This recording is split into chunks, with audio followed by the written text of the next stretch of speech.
Now,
I got crazy kinfolks. Y'all have crazy kinfolks?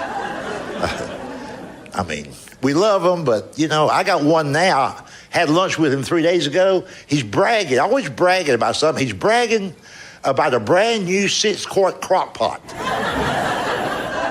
And he don't have it yet because he's got it on layaway. And he tells me, he acts like it's the greatest thing in the world. He asked me, he said, do you have a crock pot? I said, no, I don't have a crock pot. You ought to get one. I said, I don't need one. He said, here's what you can do with a crock pot.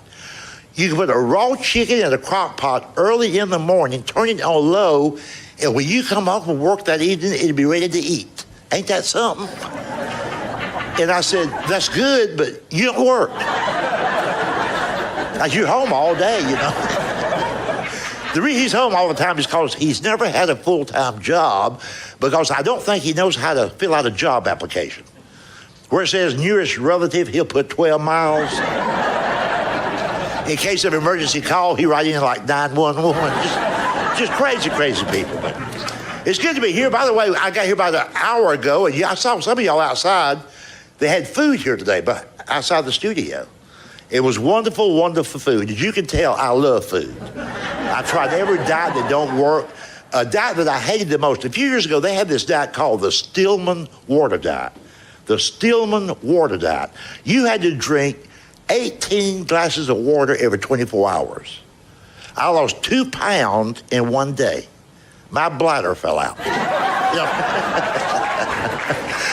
But I love good food. Have you noticed that young people today don't know how to eat real good? Young folks, they get politically correct on what they eat. I work and travel with other comedians. Some of these guys, bless their heart, these are weird guys. I mean, they're 25, 30 years old. We always stay at the same hotel. They'll call my hotel room and they'll go, we going out running. You want to go? And I'm like, do what? We go run. You going? I'm like, no. But if you happen to cross a Krispy Kreme, you can bring me something back, you know. And I hate to go out to eat with them, especially, I love to go to the truck stops. And this is a true story that happened in Nashville just about, a year ago. They had me working with a 25-year-old comedian. We went to a truck stop, not a 4-star Mediterranean restaurant. This is a truck stop. We sat down, 2 comedians surrounded by truckers. Waitress comes over, big woman, not a lot of teeth. All this young guy wanted was a salad. Nothing wrong with that. But he asked this truck stop waitress, did she know whether or not any of those salad ingredients had ever been exposed to any type of pesticides? She said, well, we spray for roaches every now and then. I don't think none got on the lettuce. A few minutes later, she put the food in front of him. He looked at it. I didn't know it come with cheese on it. I can't eat that. I'm lactose intolerant. She said, honey, that's not lactose cheese. That's cheddar cheese. You see, I wouldn't make fun of these guys if they would leave the rest of us alone. But the ones I just described to you that have the audacity to make fun of my food, they will point at my food and they'll go, do you know what that greasy food's going to do to you? I'm like, yeah, fill me up. I have to eat that way. I need to maintain my strength because I'm usually one of the pallbearers when my healthy friends drop dead working out. I love what they don't love. I love chicken fried steak, extra gravy, mashed potatoes, extra gravy. I was a grown man before I realized that gravy was not a beverage. Cornbread and a lot of butter. When I say butter, I eat real butter. You young folks, get yourself some real butter. Stay away from that phony stuff. You see it all the time. Heart healthy and smart balance and the popular one, I can't believe it's not butter. Well, hell, I can. They'll say, I can't believe it's not butter spray. Like, pss, pss. It's a butter mist. Pss, pss, pss. Trust me on this. If your daughter marries a guy who sprays his butter, there ain't gonna be no grandkids. Speaking of sitting on the front porch, I came up with this theory a few months ago.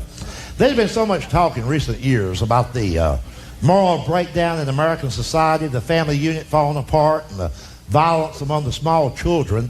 It used to be that way, and it's that way now. So why is that? And they've analyzed this thing to death. Here's what happened. We made a mistake in this country years ago when we quit building houses with front porches on them. When everybody had a front porch, we was all more civilized.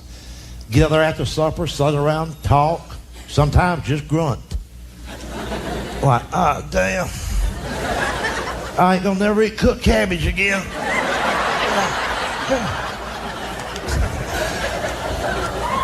And remember how you used to wave? Everybody that drove by, you go.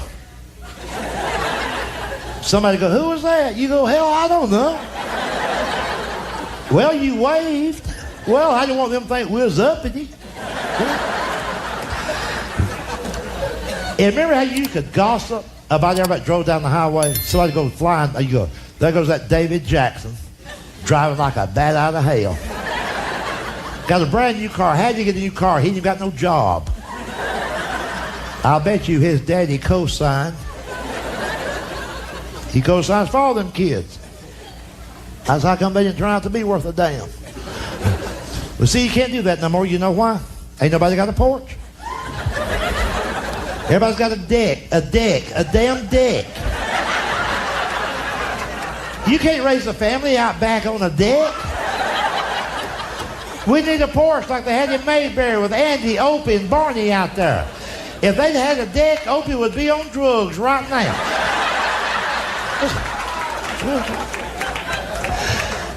And look at this thing. Look at this thing about neighborhood crime. We're all paralyzed by neighborhood crime. There's no neighborhood crime when I was little. You know why? Everybody's out on that porch. If the American people are so brave this day, here's how we conquer neighborhood crime. We all join the Neighborhood Watch program.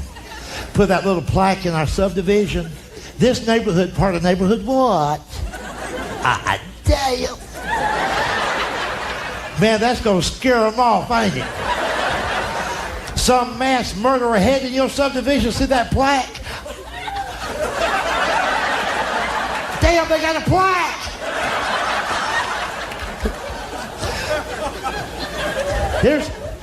Here's how the Neighborhood Watch program works. Somebody goes, all right, it's your turn. This week it's your turn. You be on the lookout. If you see anybody strange in the subdivision, you get on the phone. You call everybody else. We'll be out back on the deck. You call us. Now, here's why there's no neighborhood crime when I was little.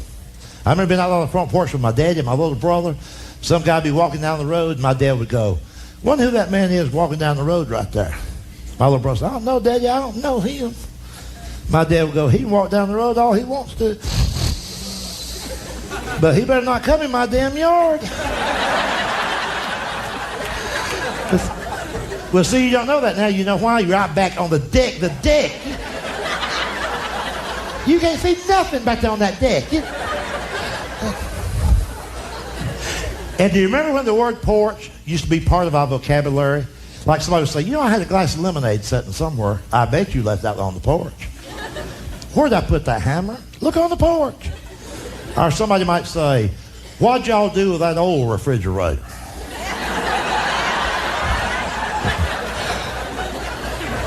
We just sat on the front porch. Powerball is $29 million. I've got 100 tickets. And a gut feeling that I'm going to win the money. And here's how you'll know if I do. You'll never see my fat ass again. I know that here in Alabama you don't have a lottery, but when the jackpot gets like, to use your expression, way on up there, y'all will drive to the state line, but you just won't mess with it for $2 million. I know I got friends here in Birmingham, and I'll be talking to them on the phone from Atlanta, and I'll say, would you like me to get you some tickets this week? And they'll go, oh no, what's it up to? I go, well, it's just $2 million. They go, no, hell, I ain't gonna mess with it. Like if it's just $2 million, I just shouldn't stay here at Jiffy Lube.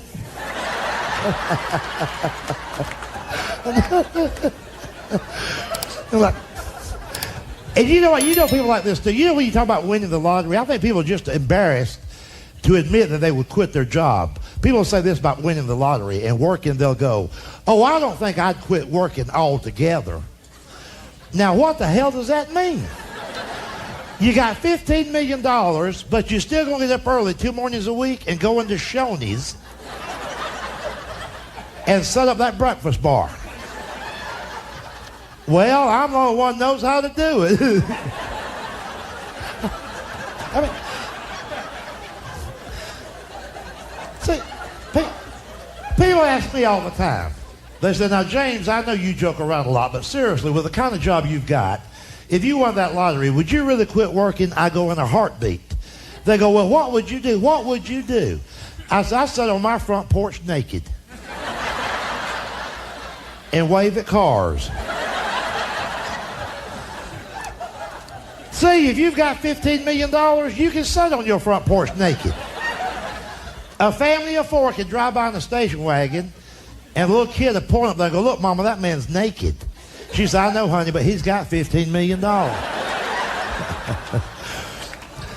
They just call that eccentric, you know. But I'll tell you this. On those rare occasions when the jackpot gets to $15 million, and in the Georgia Lotto, it's only happened 3 times in 3 years, but when it's $15 million, everybody I know has got a handful of tickets. And it's late Saturday evening, they're all sitting out on the front porch, and they start fantasizing and talking among themselves about what they're going to do with the money if they win. You ought to hear my kin people talk. I've got some dumb-ass cousins. Oh, he'll go, what would I do? Hell, I'll tell you what I'd do.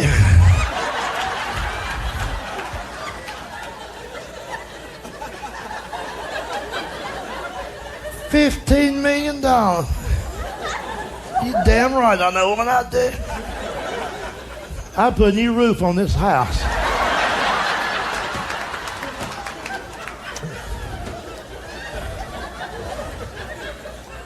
I'd go down to that lottery office on Monday, get somebody to take me down there. My car's broke. Get my check. Come back here, get out the yellow pages, turn to R, call me a roofing company. Tell them, hell, I didn't care what it cost. And I might go ahead and get that back porch screened in. And then they'll go, and if there's enough left, I'm like, maybe you ought to go to night school. It was always about the food. Don't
I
Next thing you hear somebody going, who mustard?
See, that's the trouble. Nobody's in charge anymore. Imagine our grandparents, those that we've already put to rest. Don't you know that they are just probably rolling in their grave thinking that the entire American population is actually sitting around going, well, let's see. We took care of Hitler. We won 2 world wars. We've sent men to the moon and brought them home again. But we just don't know how to stop that little boy with a pistol. Smack him. See, my parents would smack me when I needed it. And look how I turned out. I would love to have seen some suit-wearing bureaucrat come up on my daddy's front porch and tell him he couldn't spank his kids no more. That'd be one dead civil servant.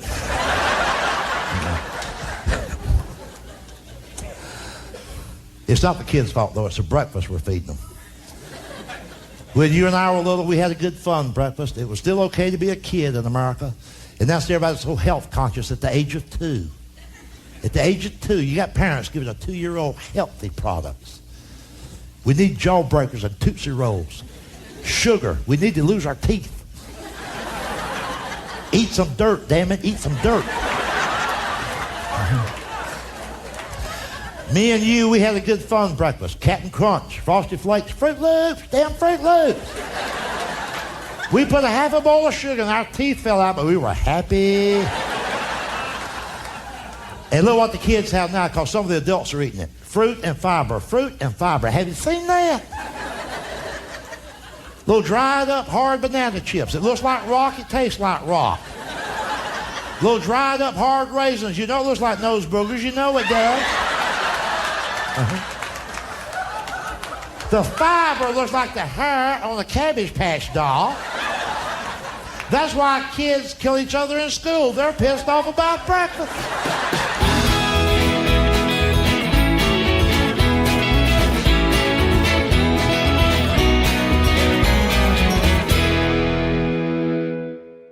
And I think before I get started here, I'll just give you a update on some kin folks. Some of you know about this already. We all love our kid folks, but we have one or two we don't want to see too often. I got a cousin that way.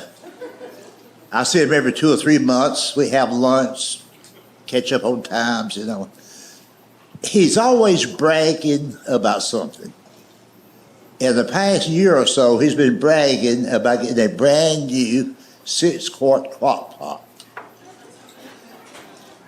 He don't have it yet. He put it on layaway. He goes on and on and on about that damn crock pot.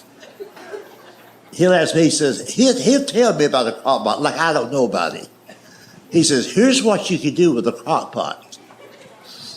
You can put a dead chicken. He could have just said chicken.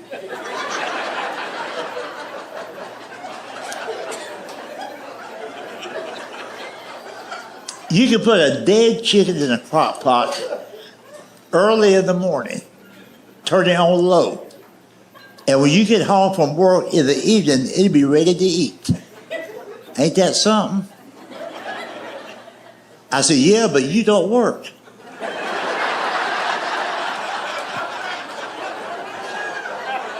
I said, hell, you're there all damn day. He goes, well, I'm just saying, yeah. For as long as I can remember, he's never had a full-time regular job, you know. He don't know how to fill out a job application. Whereas his nearest relative, he'll put 12 miles. In case of emergency call, he'll write in like 911. See, he gets that attitude. His whole family is crazy. Have you folks ever been around people who will talk back to the television? Ah, damn. His dad, my uncle, God rest his soul, would do that. Remember back in the 80s, there's a popular TV show called Knight Rider, the talking car. That was my uncle's favorite show. The minute that show started, he'd go, I bet you a dime to a donut that somebody else is doing that voice. I'm like, oh, you reckon?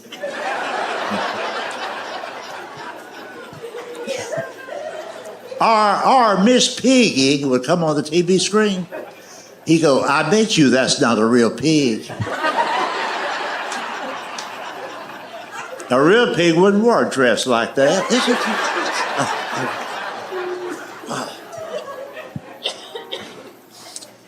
And I will tell you this, and I'll move on.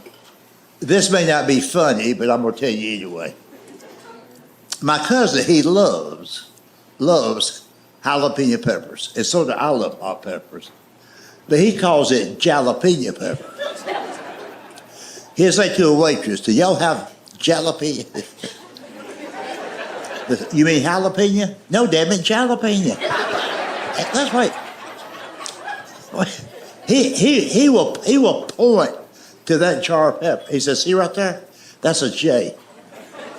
That's jalapeno. And I made the mistake of trying to explain that to him. I said, I know it's a J, but it's pronounced with an H. It's like the word Jose. The word Jose is Jose, but it's pronounced with an H. He goes, that don't make no damn sense. If that made sense, then Jello would be hello. It's just like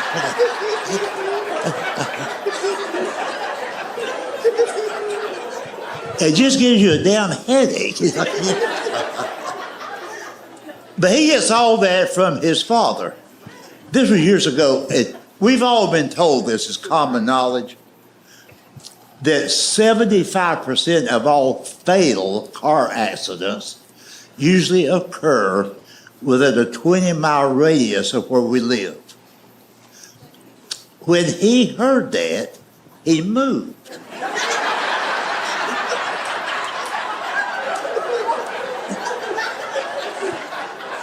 He said, that ain't gonna happen to me.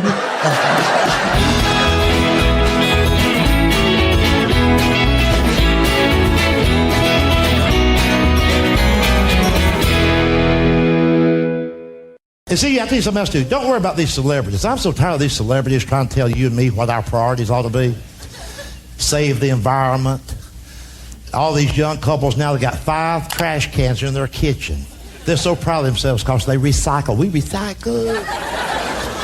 They don't know where Junior is, but they know where the beer bottles fell. This is for cans. This is for plastic. This is for paper. Their lives are out of control, but damn it, they're going to save the earth.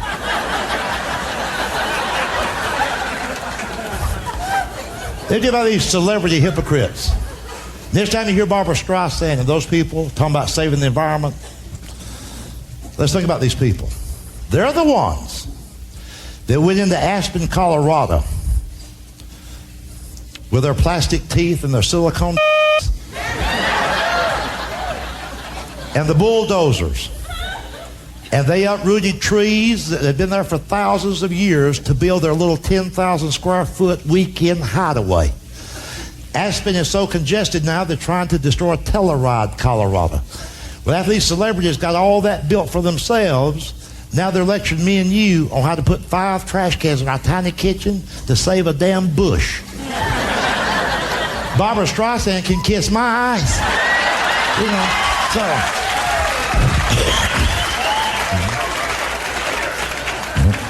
And let's not worry about that spotted owl. See, you can't say these things at work. You can't, I mean, some of these things are in your gut you can't say. You may lose your job. That don't apply to me. I've already buried all the money I need. So I can tell you that I hope that damn owl dies. It's a bird, it don't do nothing. I'd like to be on the Oprah Winfrey show. Her said, Mr. Gregory, why did they invite you on the show today? I said, because I killed the spotted owl. Well, why did you do that? I said, because on my car.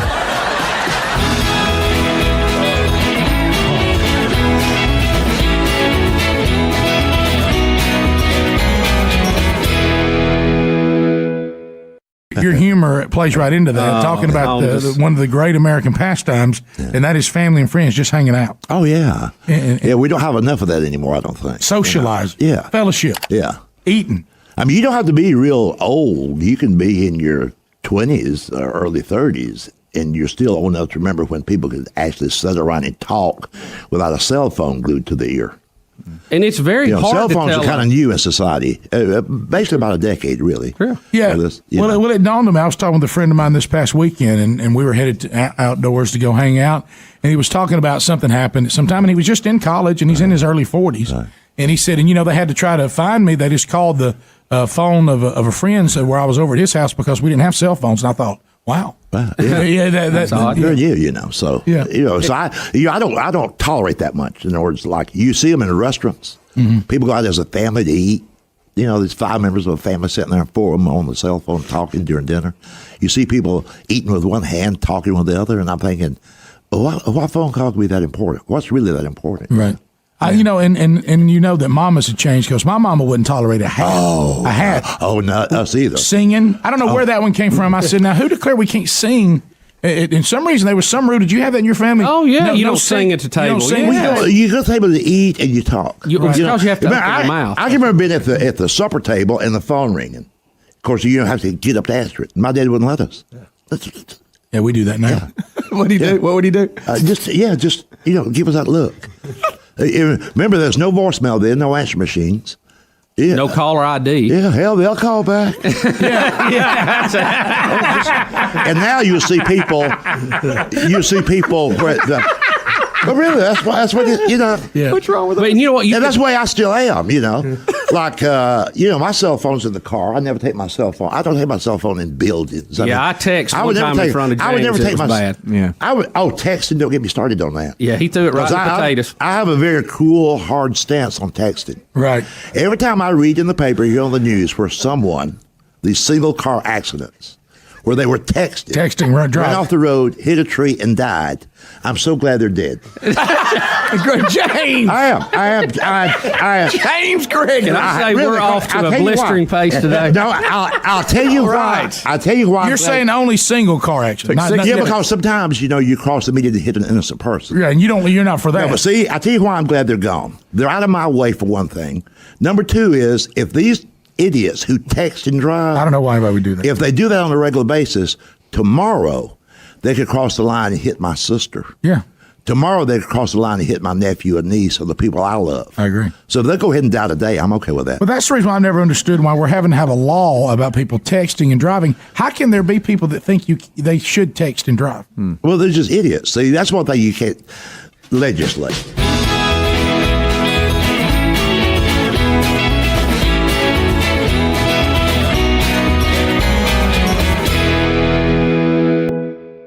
Work.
If I could be serious for a moment.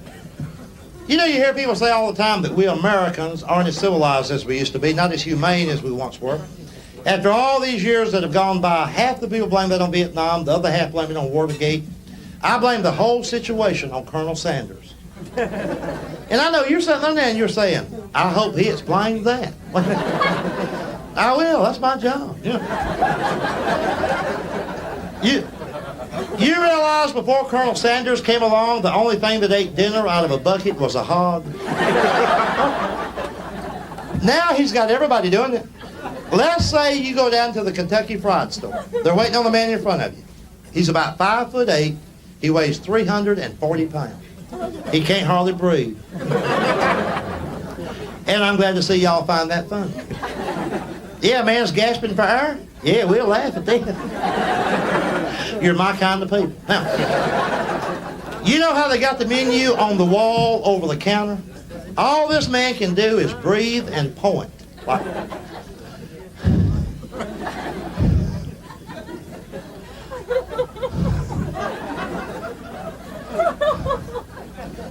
and the girl says, "Can I help you?" I feel so stupid doing this. At this point in the show every night, you know what thought goes through my mind? James, why don't you just go get a job? It's too late. I could have been a forklift operator. I could. My dad was, and his dad before him. When I got out of high school, my dad could have got me on down there at the plant where he works, just like that. But did I take it? No.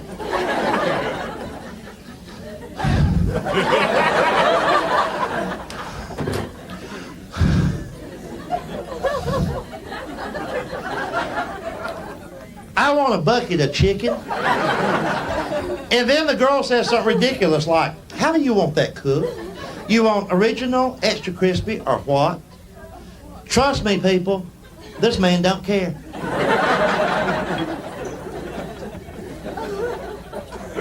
She could spit in there, he don't care. Give him a live chicken, he'll kill it. She's talking to a human being that's about to eat a bucket of food.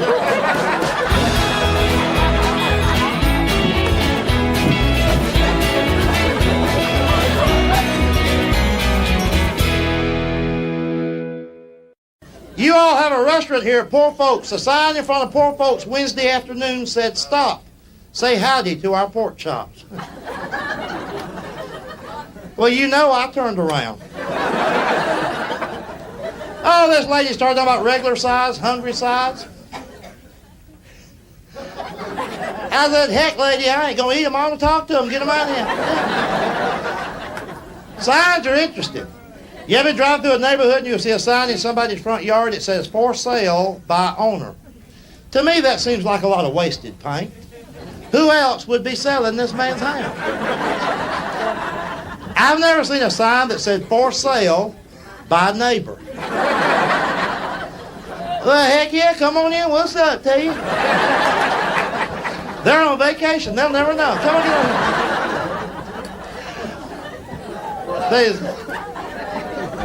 There's a lot of things that just don't make sense. It bothers me that you can buy ham at Kmart. See, you folks, all right, you can see the humor in that. You know in Mississippi, they won't laugh at that. Not only will they not laugh, they get upset. Like, oh yeah, that's good meat over there. You know. I mean, you think about it. If you're in Kmart and you look at somebody's shopping cart, they should have in there what we all get at Kmart. Motor oil, Pampers, gifts for people we hate. I can't imagine somebody headed toward checkout and the husband saying, honey, don't forget the meat. I mean, in any grocery store, baked ham is $5 a pound. Kmart, $1.89. What did this hog die of, huh? And listen, the larger Kmart stores, they've got the restaurant in the back, the Kmart Grill. Are you aware of the fact that some of the Kmarts now have a salad bar?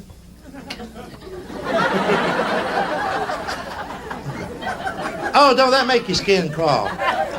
That's like Amoco announcing they have homemade biscuits.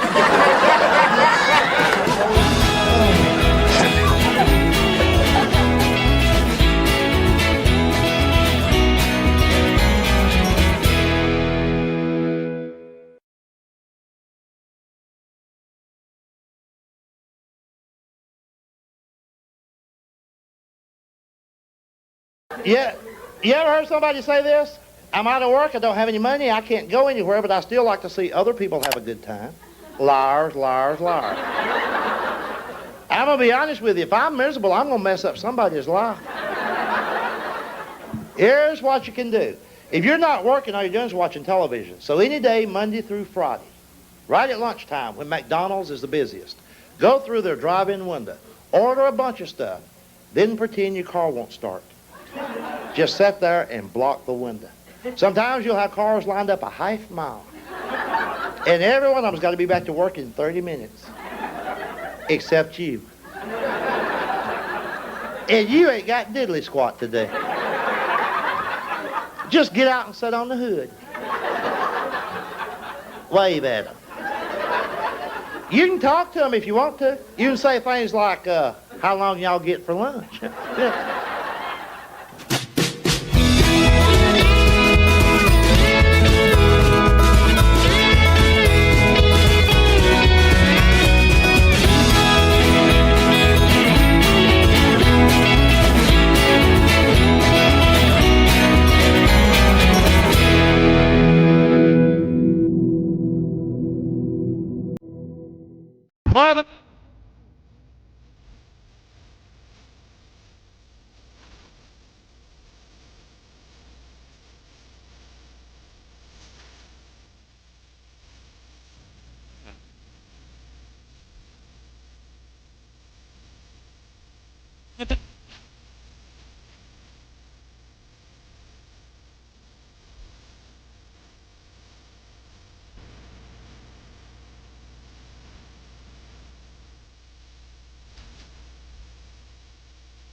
but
Powerball is $29 million. I've got 100 tickets. And a gut feeling that I'm going to win the money. And here's how you'll know if I do. You'll never see my fat ass again.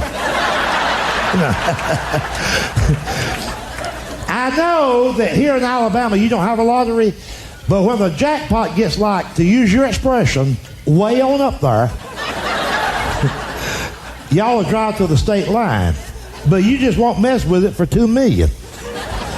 I know I got friends here in Birmingham, and I'll be talking to them on the phone from Atlanta, and I'll say, would you like me to get you some tickets this week? And they'll go, oh no, what's it up to? I go, well, it's just $2 million. They go, no, hell, I ain't gonna mess with it. Like if it's just $2 million, I'd just soon stay here at Jiffy Lube.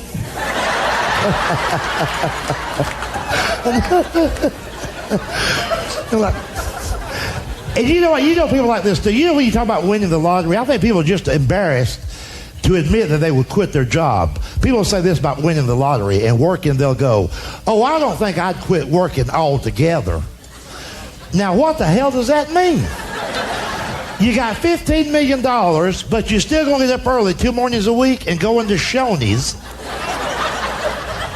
and set up that breakfast bar. Well, I'm the only one who knows how to do it. I mean, see, people ask me all the time. They say, now, James, I know you joke around a lot, but seriously, with the kind of job you've got, if you won that lottery, would you really quit working? I go, in a heartbeat. They go, well, what would you do? What would you do? I said, I sit on my front porch naked and wave at cars. See, if you've got $15 million, you can sit on your front porch naked. A family of 4 can drive by in a station wagon, and a little kid will point up there and go, look, Mama, that man's naked. She said, I know, honey, but he's got $15 million.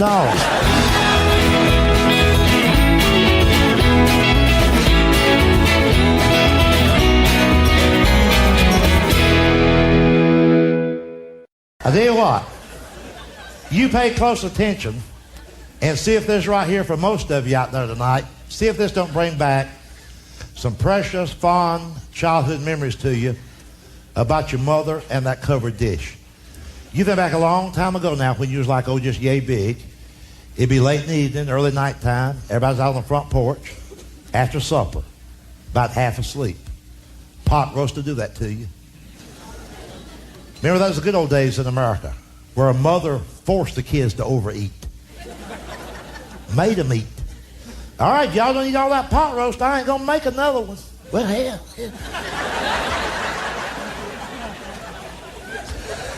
Do you remember this? Remember as a little kid, we'd all be sitting on the doorsteps, a kid would. All the grown folks could spend an hour discussing among themselves the last time it came a good rain. To a small kid, That never made no sense. But we couldn't say nothing back in those days. You couldn't back talk your folks. But they'd be sitting on the front porch, somebody would go, boy, we sure could use a good rain. Hell, it ain't rained real good since that last Friday in May. Somebody's going, no, hell, it's rained since then. No, I'll tell you how I know. They're Friday before Memorial Day. Memorial Day is last Monday in May. Friday before that, my car broke down on I-20. Had to walk 3 miles to the payphone. I got soaked. Last damn Friday in May. So I said, no, I'll tell you what. It rained the second Saturday in June. Reason you don't know, you was in jail that weekend.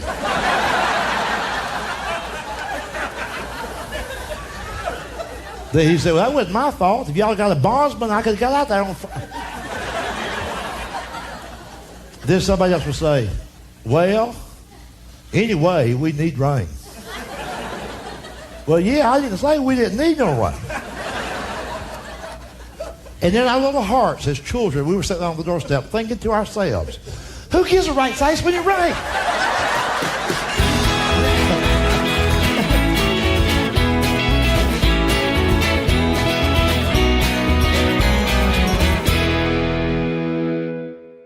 We worry about things we shouldn't worry about. Just like the endangered species people. Ah, damn.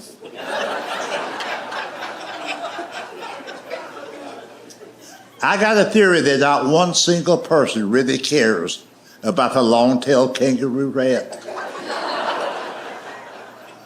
Do you realize that the majority of the American people support that legislation that's cost us billions of dollars in the past 40 years to preserve various species, some special turtle, some special lizard, and that damn rat? Why? Think. Close your eyes and think. Think. Think. It's a rat. It's a damn rat. It's a damn rat. It's a damn rat. Hell, I hope it does.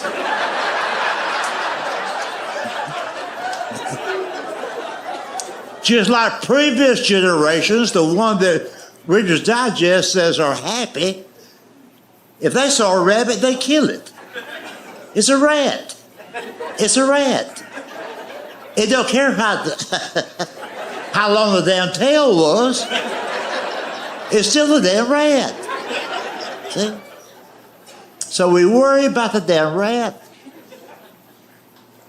We worry about the weather. I mean, come on. It's a rat. We individually, as my father would say, don't give a shit.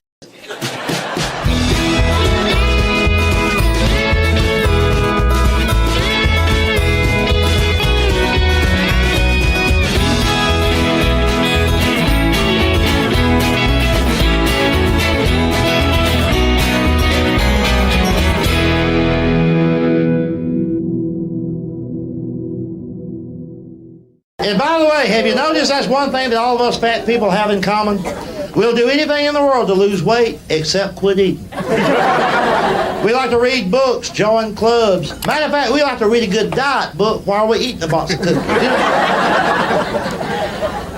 And I've tried every fad diet that come along. Remember Dr. Stillman's water diet? You had to drink 14 glasses of water every 24 hours. I lost 2 pounds the first day. My bladder fell out.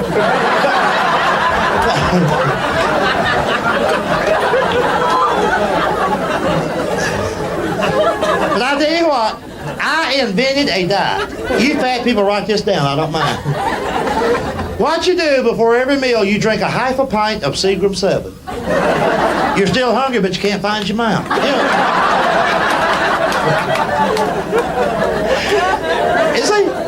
You know, fat people will eat anywhere. I hate it when they eat in bed.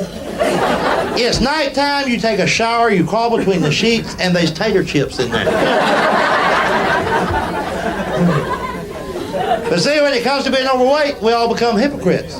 In other words, it's all right to be fat, but it's not so all right to date a fat person.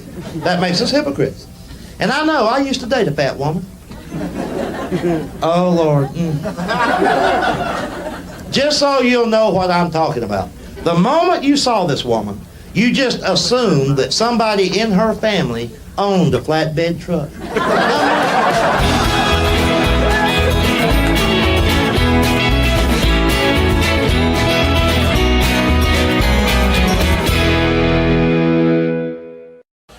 Now, you just have to trust me on this. All this happened beginning in 1983, and let me explain that to you. And you go to the library in the archives and look this up. In the summer of 1983, USA Today did a 2-part cover story on the shortage of fiber in the American diet. This is a true thing. And they concluded that if you and I didn't start eating fiber morning, noon, and night, we was all going to get colon cancer and be dead by next Thursday. And like the blind sheep we have become, we just followed that hook, line, and sinker.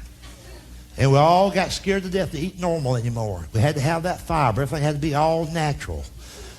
Fiber, fiber, fiber. Had to have it. That's why we can't get them done in this country no more. We're all day.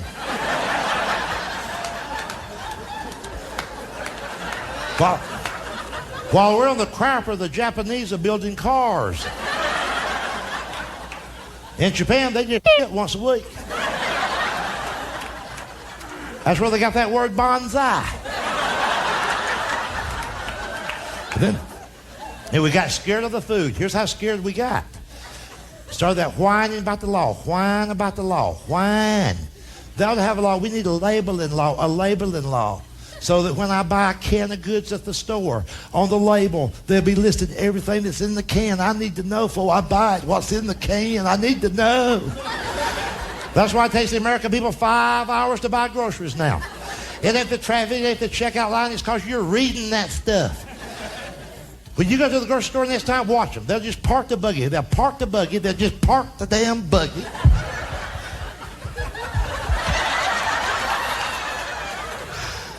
Speaking of fiber.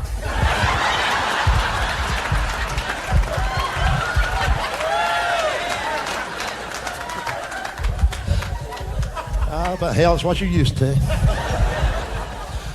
They'll park the buggy, they'll start to read it. Just read it before they put it in the buggy. Just read it. Just read it. I'm not a brilliant person, but trust me on this. If it says beans, damn it, it's beans.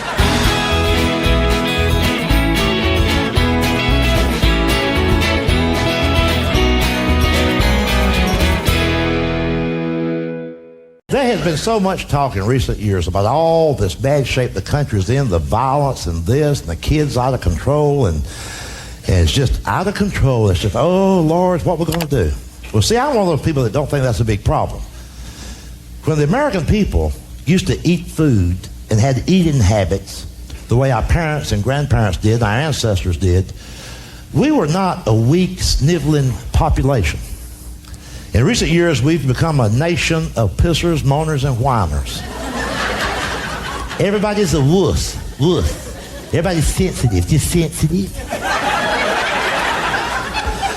That's why the kids are out of control. As long as we ate greasy, fried food, a lot of grease, we was in good shape. When we switched to rotisserie,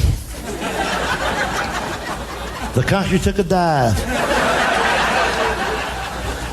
There's no men left in America anymore. When we cut off the grease flow to our brain, the backbone shrunk. We got men, grown American men, going out to lunch now, walking up to the counter and saying to the guy behind the counter, "Is that rotisserie?"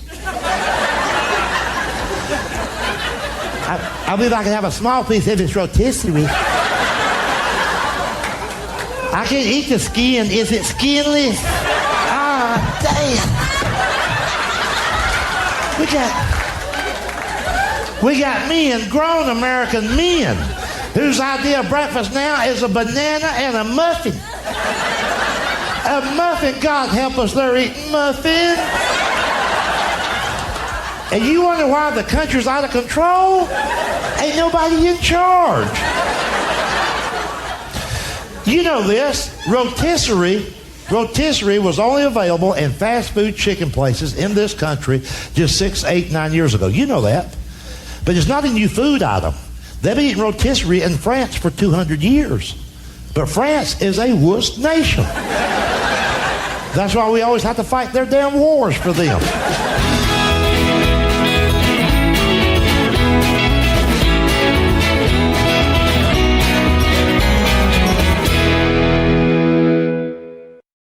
This right here, folks, is the day that I learned the reality of how dangerous a plane can be. I learned this in the Bahamas. They have the planes that just go island to island, very short trip, like a 20-minute trip. And they actually look like crop dusters more than anything. They got one propeller. They only seat about 8 people, 10 at the most. And they have to know the weight of everything that goes on board the aircraft before the plane can take off. And I had never been through that before. And the guy coming to me with the clipboard in his hand, he said, "Sir, how much do you weigh?" I said, "Why do you need to know?" He said, "So we'll know how much fuel to put in." I said, "Fill it up."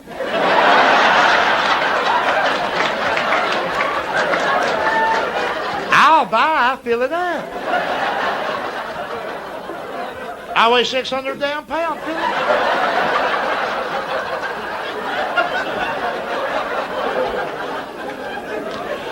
Wouldn't you hate to die in a plane crash because some fat woman lied about her weight? And hell, they'll do it too. Like, well, I just soon be dead. Just tell him how much I weigh. You know?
And